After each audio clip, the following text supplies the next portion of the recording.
So what is mean by decision making statements? So decision making statements are used to make decisions based on the conditions.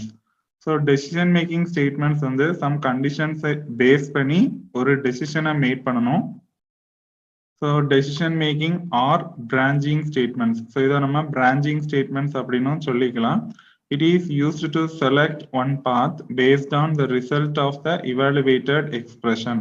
So இந்த decision making ஸ்டேட்மெண்ட்ல ஒரு condition இருக்கும். அந்த கண்டிஷனை evaluate பண்ணி அதுல இருந்து கிடைக்கக்கூடிய ரிசல்ட்டை பேஸ் பண்ணி நம்ம ஒரு டெசிஷன் எடுக்க முடியும். So decision making statements are used to specify the order in which the statements are executed.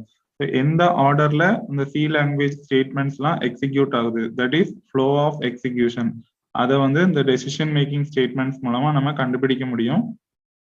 So these statements are also called conditional statements. ஏன் இதை conditional statementsனு சொல்றோம் அப்படின்னா, ஒவ்வொரு decision making statementலயுமே கண்டிப்பா ஒரு கண்டிஷன் இருக்கும். அந்த கண்டிஷனை பேஸ் பண்ணி தான் நம்ம எந்த பாத்துல டெசிஷன் எடுக்கணும் அப்படிங்கிறத நம்ம சூஸ் பண்ணிக்கலாம். So these statements execute sequentially when there is no condition around the statements. So ஒருவேளை எந்த கண்டிஷனுமே இல்லை அப்படின்னா இந்த ஸ்டேட்மெண்ட்ஸ் எல்லாமே வழக்கம் போல சீக்வென்ஷியலாவே எக்ஸிக்யூட் ஆக ஆரம்பிச்சிடும். If you put some condition for a block of statements, so some set of statements எடுத்துட்டு அதுக்கு ஒரு கண்டிஷன் நம்ம வைக்கிறோம் அப்படின்னா அந்த கண்டிஷனை இவாலுவேட் பண்ணி அதை பேஸ் பண்ணி நம்ம ஒரு டெசிஷன் வந்து எடுக்க வேண்டியிருக்கும். So the execution flow may change based on the result evaluated by the condition. நம்ம இப்போ வைக்கிற அந்த கண்டிஷனோட ரிசல்ட்டை பொறுத்து சீக்வென்ஸ் ஆஃப் இன்ஸ்ட்ரக்ஷன்ஸ் எக்ஸிக்யூட் பண்ணும்போது அந்த ஃப்ளோ ஆஃப் எக்ஸிக்யூஷன் வந்து சேஞ்ச் ஆக சான்ஸ் இருக்கு. So this process is called decision making.